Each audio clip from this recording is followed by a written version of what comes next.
Okay, so M&A Basics. And I'm going to do this for you, Matt. We're going to go through this at a little bit of a clip to compromise on the people that really wanted to leave and give it flavor to the people that wanted to stay. Is that fair? Okay.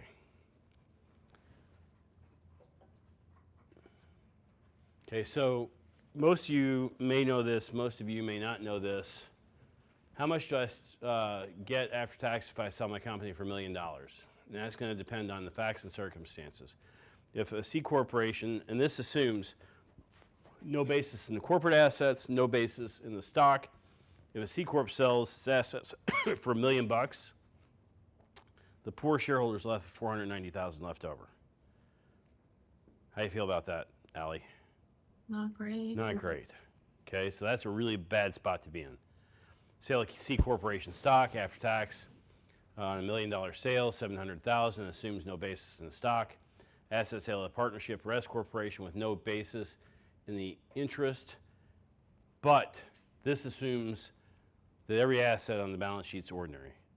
So going back to the example where I'm buying Max's company and it has all AR, cash-based AR, and all I'm paying is the amount equal to the AR, that's all ordinary. That's this scenario. That would result in $580,000 of tax. Partnership or asset sale with no basis. The owner's equity interest. This assumes everything's capital nature, and we have $730,000 to $800,000 worth of after-tax proceeds. And the punchline, or an important thing in the middle of this, and sooner or later I'd encourage you to highlight it, is purchase price allocation matters. It's not on this page, but we're going to get there. And that's one of the reasons, that's one of the real drivers in between point C and point D.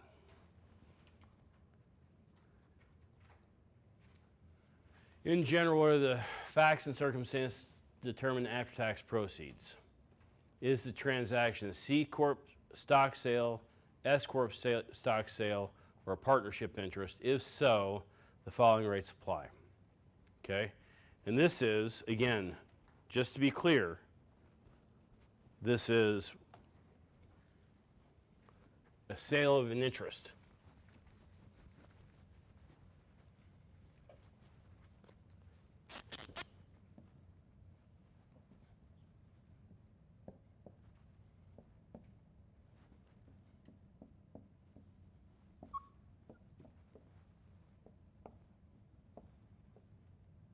This is somebody giving A dollars and A transferring equity. Okay? You're not transferring the assets of the company. You're transferring your stock interest, your partnership interest, or your C Corp interest in this fact pattern. Okay? So, the first line is federal. Okay? C Corp, your highest federal rate is 23.8%. Your S Corp is 23.8 or 20%. And your partnership is 37 or 23.8 or 20%. What the hell? Okay? So let's stick on one thing first. Okay? And that is the difference between 23.8, 23.8 or 20, 23.8 or 20. Okay? The difference between those two numbers is 3.8%. Does 3.8% ring a bell for anybody in the room? What is that, Max? Net investment income. Net investment income tax. Okay? Do you guys understand what the net investment income tax and when it applies? Isn't it applied to portfolio income when you're over a certain threshold, maybe 250,000 or something like that? It does, but this is the sale of stock. Which is portfolio income. Well, maybe not. Okay. Can be. Sure as hell can right. be. Oh, right. If It you're sure as hell can be. If you're like an active participant, Okay. it's different, right? Okay, so, all right, you guys might be here a little bit longer than I thought you were going to. I'm not going to go through this as quickly because this to me is actually important. Okay? A C Corp stock is always going to be 23.8%. Always. Because there's no way to escape net investment income tax. And I got A and B in S1 and A and B in L1. And everything all kind of loops together here. Okay? Now, I'm going to put hours.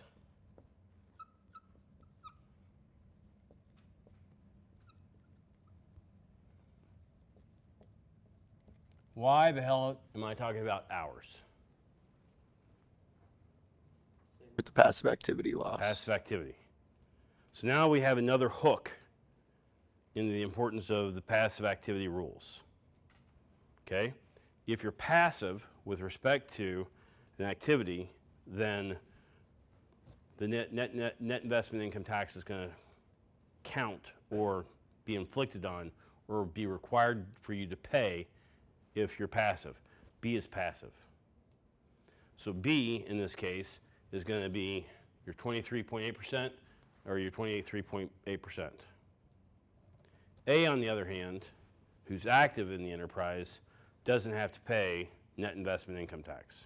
Code section 1411, for whatever it's worth. Okay, so for a C Corp, it's always, always, always going to have 23.8%. Partnership and S Corp, you need to measure whether you have an active participant or a passive participant to Sam, Diagnose. whether the 3.8% applies. Okay? Then you have Nebraska tax rate on the second line, which is 0% to 6.6, and now that's revised down to McKinsey in 2024 to what? 5.84. 5.84. That actually sounds right. I can't remember that, but when you said it, it felt right. I think that's right. That does sound right. What is it in 25? I have no idea. I don't think it's all the way down to 4.99, but Somewhere in that range. low fives. So, Yeah. so the point, while I can't articulate what that percentage drop is, over the next 5-6 years It's only, I mean, we only have 4 years left for the drop, of the decline. Yeah. okay, we're going to have a decrease in the Nebraska tax rate. When this slide was created in 23, that Nebraska tax rate decline did not exist, and you know how I've loved to update my slides. Okay? So, but for purposes, you guys can, actually I would make a note. I would highlight that line and make a note that that tax rate is declining due to Nebraska legislation, solely because it's a good idea to know the tax rate's declining, because in order to consult, we need to know something, and knowing that there's a declining tax rate seems like a good thing a consultant would know. It'll go down to 3.99, 2027. I have no idea.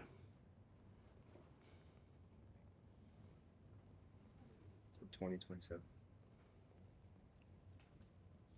Should fact check myself. Okay? So, why do I have 0% to 6.64, which is really 5.84 according to McKinsey? Why do I have 0% to 5.84, or whatever that number is? Okay, and we're going to get into that. But if you want to make a note on this page, there's two things that can drive that tax rate down from a Nebraska. This is solely Nebraska. That can drive that rate down to 5.84% to 0. And that is the Nebraska capital gains exclusion on the sale or exchange of stock, or in the alternative, if, remember when not McKinsey but Kaylee was here and she did the state presentation, well, and we talked about apportionment and how you determine about apportionment. Well, the sale, when you have the sale of assets of an entity, so the first one, just to be clear, was the sale or exchange of stock, which you can exclude, gain from the sale or exchange of stock, which you can exclude the gain. That was one. The second thing that I'm talking about is if an entity sells its assets, is the sale of assets sale or exchange stock, Max? No. No, except when I handle it. We'll get to that. Okay? If the entity sells its assets, the intangible, like what we were talking about over here, when we had that 743 analysis, there was 4.5 million of intangible, correct? That 4.5 million of intangible, we can do evaluation on that intangible and we can segregate that intangible into goodwill, customer list, going concern, and various buckets. Goodwill is 100% Nebraska taxable. The other items we can apportion out to other states.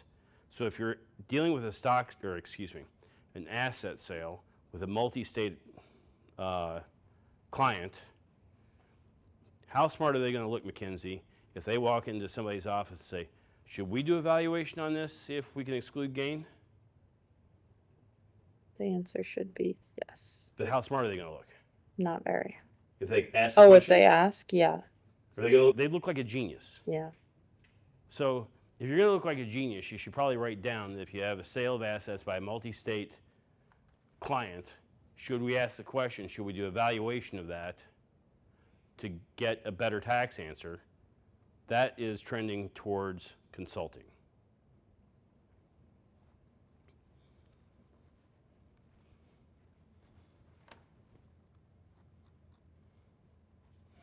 In general, what facts and circumstances determine the after-tax proceeds?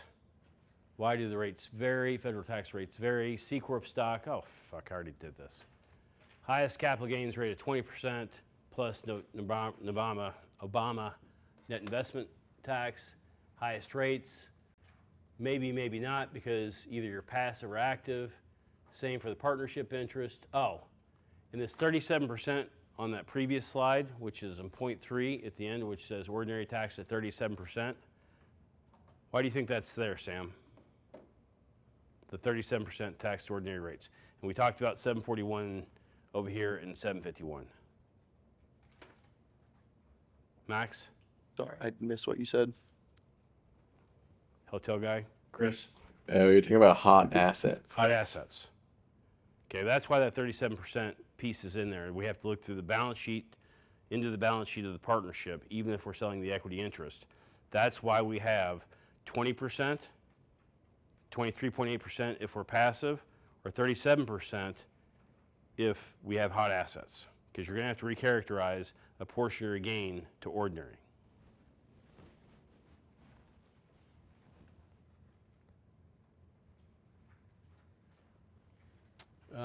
In general, what facts and circumstances determine after-tax proceeds to the seller? Is the transaction structured as an asset sale followed by the liquidation of C or S corporation with a partnership? Line 1, is it subject to double tax? Oh, what the hell?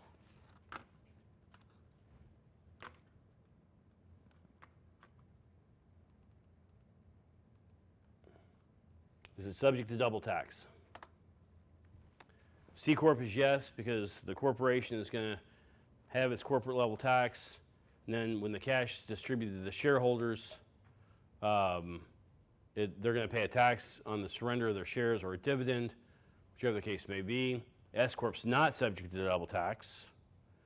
Partnership's not subject to double tax because any item of income is going to be reported on the partner or shareholder on their 1040 because they get a K1. That makes it not subject to double tax. So if the entity is selling assets, does purchase price matter? Does purchase price allocation matter? What does purchase price allocation mean? And believe it or not, we've talked about purchase price allocation quite extensively without calling it that. Yeah. Like when you buy something less than its fair value, you have to, or maybe more, you have to allocate that proportionally across everything to adjust their values. Have we done that all day, Connor? Yeah. When? When we did that with the 743 sales. And 734. Okay, so when we went in and we said our equity section was fair market value, you inferred $3 million of value. We tacked on the proceeds, and then we came down to 3.5 million, and then we populated the asset side of the balance sheet with that 3.5 million, and then we contacted our client and said, where does that go? Taking that 3.5 million footed total on the asset side of the balance sheet, which comes from equity plus liabilities, and allocating that in among the assets, that is purchase price allocation. That is a version of purchase price allocation. Okay, so does purchase price allocation matter? Yes or no? For a C Corp, no. For S Corp, yes. For partnership, yes. Does anybody know why it doesn't matter for a C Corp? All tax the same. Sorry? Isn't all C Corp earnings tax the same? All C Corp, regardless of character, is subject to the same tax rate. That's why it doesn't matter. If it could be 100% capital, it could be 100% ordinary, who cares? It's all subject to the same tax rate. But as we've demonstrated with hot assets, we have an ordinary income rate subject to hot assets. And if we do the purchase price allocation, which Connor helped us with earlier, we could push something to cash basis AR, which is going to cause ordinary income. So to the extent our purchase price allocations pushed to ordinary income asset, we're going to pay higher tax. So for S Corp and a partnership, purchase price matters because we have a varied tax rate. Right, Matt? Correct.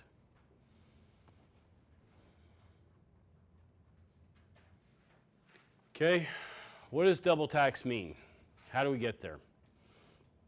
Okay, so if we have our C Corp,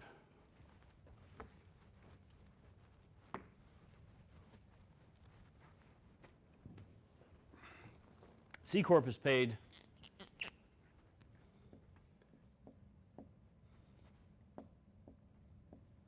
$1 million, buyer, and assets are transferred to buyer. Okay, that's the first box there. And that first box says the C Corp is going to get $1 million of proceeds, and it has a 30% tax rate, which is 21% federal rate, and I presume the 9% state rate. So the C Corp generates $300,000 of tax. Now the C Corp has an obligation to send that tax to the IRS. So the bank account went from 0 to $1 million because we got the cash, and then paid $300,000. So our bank account went from $1 million to $700,000 because we paid $300,000 of tax. Now that $700,000 can go out to the shareholder in one of two ways. Either we can buy their stock or redeem it. Right, Chris? Right, we can redeem it, which redemptions are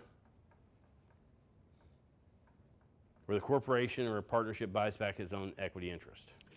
734 transaction. No, that's a statement, not a question. But I like your enthusiasm. Okay, so the corporation redeems back its stock, so or liquidates or something along those lines, or it can issue a dividend. Okay, and when it does that, $700,000 is going out to the shareholder in redemption. There's a 30% tax rate, which is 23.8%, which is 20% federal rate, 3% NIT, and then 6% state, which is now 5.84, whatever that number is, and $210,000 of tax is due. So $1 million starts here, $300 of tax, $700 is left over to get the shareholder. They ship out the money to the shareholder, $700,000 times 30%, $210 of tax, $490 is left over. So in that very first slide, when we were talking about it, it said, well, what's left over after $1 million sale, assuming 0 stock basis in the corporation's assets and 0 stock basis in the shares of the shareholder?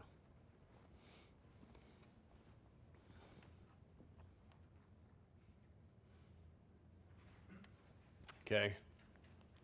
So I think we can probably skip this slide because we've already talked about purchase price allocation using Connor's example earlier. Okay. So why does purchase price allocation matter? We talked a little bit about this. Accounts receivable are ordinary, assuming they're cash basis. Prepaids are ordinary. Land is likely capital. But Sam, when land's on the balance sheet, what do we have to do? Diagnose. Diagnose. Okay?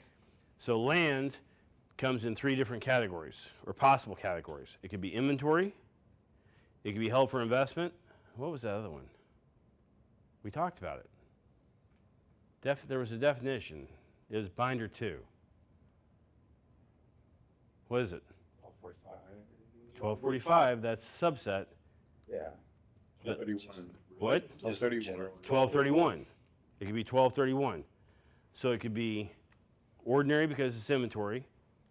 It could be capital because we held it for investment, or it could be 1231. Those would be the options. And Sam, we have to, since we now know something, we can ask questions to Diagnose. diagnose which category that land goes into. So the question I would ask is, hey, is this subdivided ground and you're selling it all the time? Yes. Well, that's inventory. Is this land that you bought and you held because you thought something good was going to happen? Yes. It's capital. Is this land that you were going to build a hotel on and it never happened? Yes. 1231. Okay, so you now have a series of questions to Diagnose. diagnose what the hell that is. Land is its own weird little thing.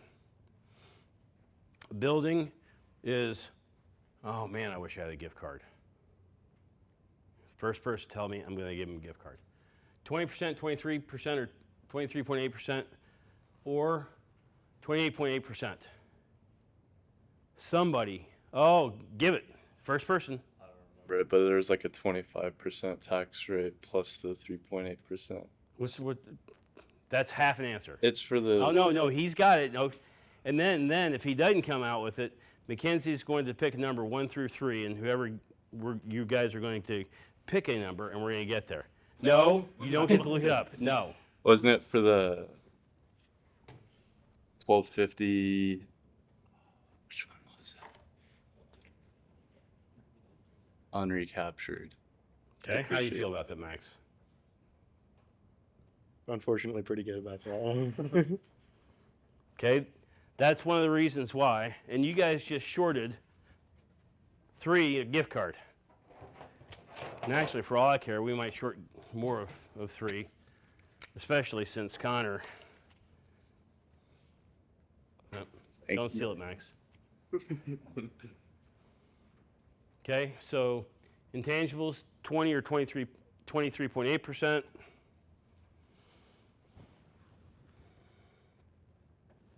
Okay, in general, what facts and circumstances determine the after-tax proceeds? What are the takeaway from the previous slides? Okay, actually, why don't we take a breath? And since we just gave you a gift card, read what the first thing says. 4. All right, what are the takeaways from the previous slides? A, as a seller, you want to sell your stock and not the assets of your company. And B, if you are forced to agree to an asset sale, then the purchase price allocation is an important tool to maximize after-tax proceeds. Does that make sense to you? Yes, It does. somewhat. Okay. Chris, does that make sense to you? Kind of. Kind of? I don't really think the wording makes sense to me. Okay, fine. Use your wording. I can't get my own wording. Then it doesn't make sense to you. The answer is no. It doesn't make sense to me. I'm completely good with that. Connor? Yeah, for the most part. Okay, why does it make sense? Oh, no, let's go to CV. He's the one that's inflicting on this. This on us. don't. You don't? No. Okay. Do you guys remember talking about if something doesn't make sense, to raise your hand and say it doesn't make sense? You get a pass because everybody wants the hell out of here. Okay? So, buying stock of a company, if you go back to the tax, where's the tax rates page? Page 1. Page, Was what the page? second page in here? Where is it? It's like page 2. Yeah, Page 2? I think so. Yes. If you sell the stock of a company, there's 2 things. If you're the seller, there's 2 things that are really good about selling stock, and this is worth knowing. One is the sale of stock is always going to be subject to capital gain with the exception of hot assets under a partnership type of entity. 2, if somebody buys the stock that you have in the corporation, they buy all your damn liabilities. Not meaning bank debt, not meaning AP, meaning if your company has done something it could be sued for, if there's a workers' comp claim, if there's a product liability claim, if there's anything that the company has done that's nefarious, then the person that buys the stock is also buying those problems. So do you think as a seller, getting capital gains rates and getting away from that nefarious stuff, do you think that's a good thing? Okay, so as a buyer, if you buy the stock, You have basis in the stock because that's your acquisition cost, correct? Yes? But do you get to step up the basis of the assets? Let me ask a question. Do you get to step up the basis in a partnership? Why? Because you're selling to another party. What election do you have to make though? 754 in either 743 or 734. 754 election, okay? Does that same concept exist for an S Corp or a C Corp? It does not. So selling stock, the buyer says, yippee, I get capital gains, and I potentially get away from whatever my past sins are. And from a buy side, if I buy the stock, I take on their liabilities, and unless it's a partnership, I don't get a step up. That sounds like a bad thing. What's 5 say? Why would the seller be forced into selling assets versus selling stock? The buyer gets to deduct the purchase price against current income generated. Absent any election/planning, they do not get to deduct the purchase price against current income generated. Okay. Purchaser prefer to buy assets. Purchaser, why would they prefer to buy the assets? Is because they can get the write-off, and they don't have the liabilities that we talked about.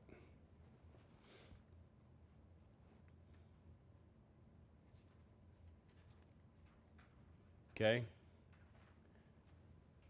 Let's see. Why is C Corp agnostic? They have the same taxation. Why is it possible for an owner of a partnership or S Corp to be agnostic? Carter, what's agnostic mean? I don't know. You don't know? Uh-uh. Okay. Allie? CV? You don't know the word agnostic? I'm Luke? borderline like illiterate, you know. Luke? I guess it's like almost well, I just think of it about it in a religious sense, but like ambivalent almost. Yep. Or indifferent. They don't care. Okay, why are they agnostic? Why are they indifferent? Why are they possibly indifferent? The key is in purchase price allocation. If the purchase price is allocated to intangibles, it's very likely, and you probably want to highlight very likely, because it's not 100%, very likely that after-tax proceeds to the seller is the same. If we assume $1 million purchase price for the stock versus $1 million purchase price for equity, the following may result. If we buy the stock, so if we look back over there on the board, you have A owning C1, and I'm going to pretend C1's an S Corp. If A sells its shares, that's this box here. So A sells shares for $1 million, 30% tax rate, $300,000 of tax. If C1 sells the assets for $1 million and is allocated to intangibles or goodwill, well, it's $1 million proceeds, 30% rate, $300,000 of tax. How much tax was paid for the equity interest? Allie? 300,000. How much if we sell the assets, Allie? 300,000. If you pay 300,000 under each scenario, would that make you indifferent? It would. So this is why purchase price matters, because it's possible you could be completely agnostic or indifferent as to the structure of the transaction and still get the same tax answer.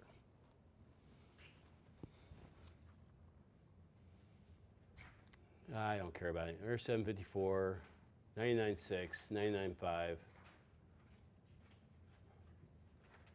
I almost can't help myself, but I'm going to. I'm not going to do that. I don't care. Well, I mean, this is stuff. Okay, I'm going to give you a 50,000-foot view.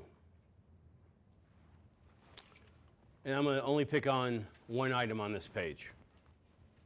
Because this is, are we here to be, what are we here to be? Not experts. Not expert, but build a foundation.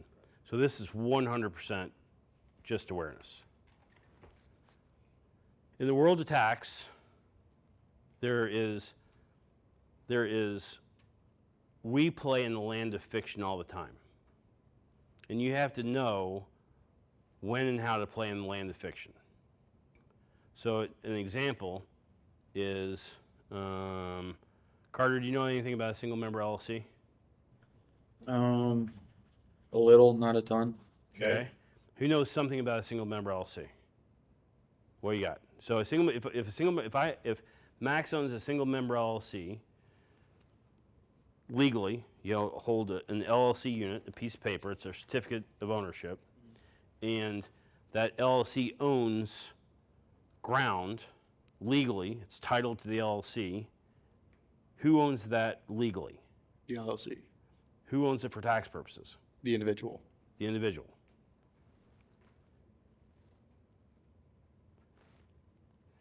Fuck. So, we live in fiction all the time. Single member LLC, Q subs, they're called, grantor trust, all sorts of things. They are disregarded entities. The DREs, disregarded entities. So that is a fiction. Connor said, basically, that I think, if I'm not Connor, Max owns L1, and L1 owns land. And I think if I was tracking, Max said L1 owns the land legally. So there's a legal entity that owns it. So we're going to call it a piece of hunting ground, and somebody unfortunately gets shot on the hunting ground, and Max gets sued because of that. Well, the LLC is there to be a liability shield against a tragedy. But for tax purposes,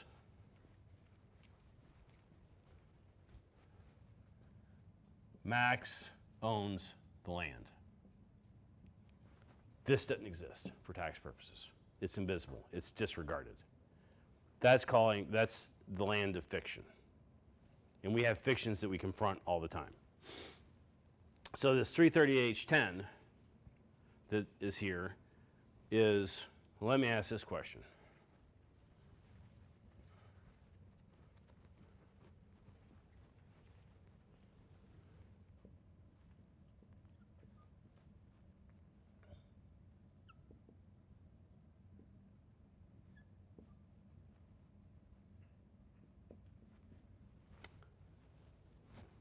A and buyer enter into a contract to sell C1 stock.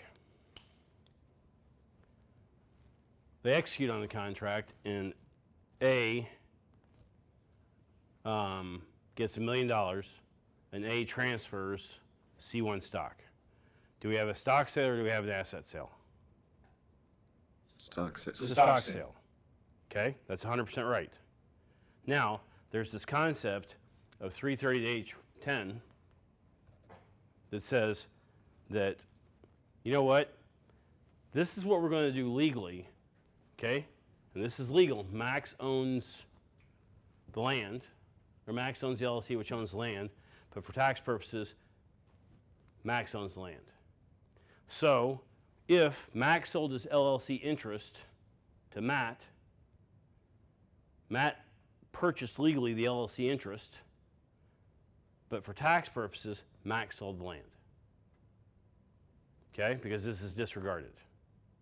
In this case, A sold his shares to buyer for $1 million.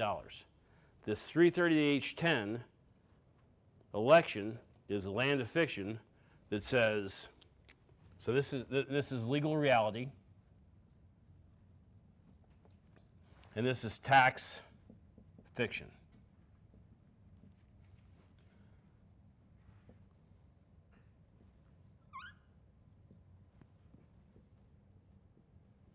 The tax fiction is buyer transferred $1 million to C1, and C1 transferred assets.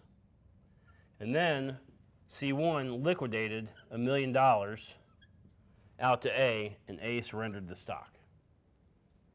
So even though the legal transaction is A sold his shares The tax fiction is C1 sold its assets and liquidated the dollars out. Now, why would somebody do that? Well, A, buyer is going to get a step up. Buyer wants the assets step up. Does anybody see the mouse? Oh, there it is. Okay, so you have a legal reality, which I'm representing on the board. And then you have a tax fiction that says X sold the assets, got an agreed cash, and then X liquidates out the cash to Bob, and Bob surrenders the shares. That's the bottom portion. So the question is, why would one do that?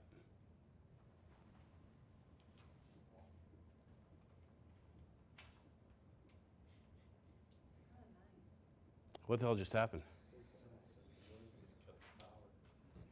Trying to run us out here. Okay, so why would somebody do that?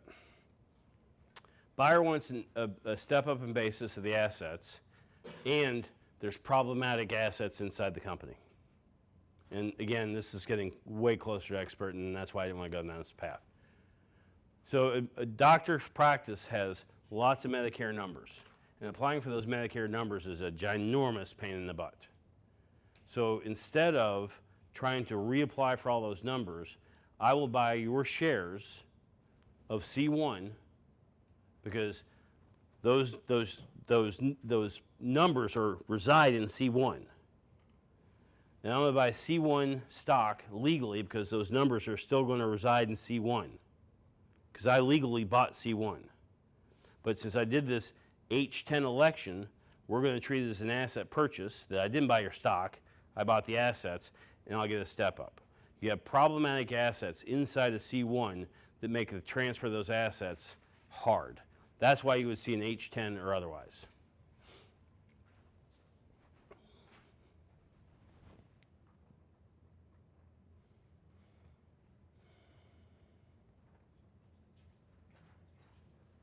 Okay.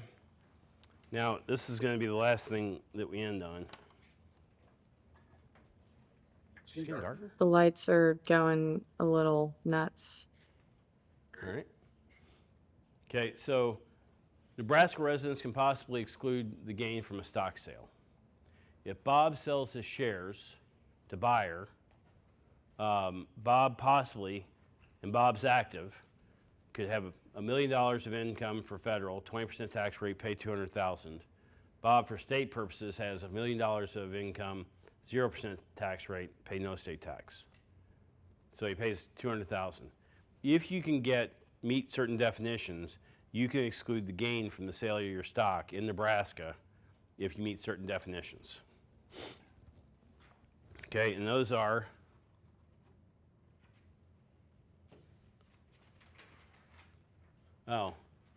you know what? This is going back to if there's an intangibles and apportionment. Screw it. We're not going to do it today. No matter what CV does to me, we're not talking about it. Okay, so state consideration, or this is back to state considerations. I'm going to go back over here and say A is selling their shares for $1 million to buyer. Okay? A is selling their shares. Can A exclude the gain generated from Nebraska capital gains? Okay, so let's talk about this definitionally. Nebraska residents can exclude from tax Nebraska capital gains associated with stock. The requirements are the equity interest must be stock in a corporation. Does A have stock in a corporation? Yes or no? Yes. Second requirement, the corporation must have done business in Nebraska for a period of 3 years. I'm going to say that it has. The corporation must have at least 5 shareholders. Does that have 5 shareholders? No, but we can get it there if we want to. I can give a share to McKinsey, to Jackson, and Max, and Matt, and get it there. Okay, that's called the Stewart case. The selling shareholder must receive the shares while employed or an account of employment. While employed or account of employment means I started the business and pulled it out of the ground, or I worked at the business and I got shares while I was employed there. Kiewit in Omaha, Nebraska is a great example of getting shares while employed. It's employee owned. Okay? And then at least 10% has to be owned by unrelated parties. So if you meet those requirements and you sell the shares, so magically if I get C1 with 5 shareholders, and I go A, B, C, D, and E, and this is wife, kid 1, kid 2, and straw buyer. You have to get straw buyer to 10%. I can give stock, A can give shares to his family members and have them count for purposes of the 5 shareholder rule. The 10% person is the trick. Okay? Now, if you see somebody buying or selling something, this is a good thing to know. This is closer to expert than not. Now, the other thing that would be useful to know about this is you can only do this one time. That's it. And so what does one time mean? One time means that it's with respect to one corporation. And that by itself has its own set of analysis that goes with it. So I'm going to say that the corporation was set up that way and I didn't plan into it. I have A, B, C, D, and E. A through D are all related and E is a 10% shareholder. The corporation's done business for a period of 3 years in the state of Nebraska, and A received the shares pursuant to employment. Did I miss anything for my criteria? I don't think I did. Okay? So if A is tired and worn out, kind of like somebody I know in the room, says that we're done. Well, I'm talking about me, not hotel boy. Boy. Well, you modified, didn't it? Not a guy anymore. Absolutely demoted, Chris. Okay, so I'm going to try to get out of the business. I'm going to step down as we go. So the company buys, I have 100 shares in C1. And in year 1, the company buys 20 shares. And in year 2, the company buys 20 shares, 3 20 shares, 4 20 shares, and 5 20 shares. So over a 5-year period, C1 buys my shares in 5 tranches. Do I have 5 sales for the purposes of the Nebraska capital gain exclusion, or do I have 1? I have 1, because it's with respect to that particular company. You can be bought out of a company over time as long as it's the same company. That's worth knowing. The other thing that's worth knowing is, did you guys do any sort of studies on MFS Worldwide or WorldCom and how they were, I mean, that's another fraudulent, they were hanging shit up on a balance sheet. Does that seem familiar to you guys at all? Familiar to you? Okay. Well, okay, let's talk, you guys have heard of level 3. No? I'm so sad. Okay, both those companies were companies that started inside of Kiewit. So Kiewit, I'm going to say, had 3 divisions. It has a construction division, it had a communications division, and then another fiber optic division. So if Kiewit sold, if all the Kiewit shareholders sold their stock for $3 billion, they would meet the requirements, because the company had done business in Nebraska for 3 years, one company, they meet all the requirements. But what they did, for business purposes and otherwise, was they took the fiber optics company, level 3, and spun it out in a tax-free transaction. So now you have level 3 sitting in a separate and distinct corporation outside of Kiewit, and Kiewit still has the phone company and the construction. Now, what happens if the shareholders of Kiewit sell the fiber optics company? Is that 2 companies or 1? It's 1. Because at the end of the day, if I could have sold something at one value at $3 billion, but I spun something out. Now I got $2 billion in one bucket and $1 billion in another. It's all from the same root. And since it's all from the same root, then you are able to take the Nebraska capital gain exclusion on all of it, on every piece that comes out of there. Nebraska capital gains exclusion, unless it gets legislated out, is a good thing to know. We don't care about this. So that is M&A Basics in a nutshell. And actually, you guys did not look like you were in too much terrible pain going through that. Maybe. And thank you for enduring whatever Free Friday is and having to sit through this and not get your Free Friday.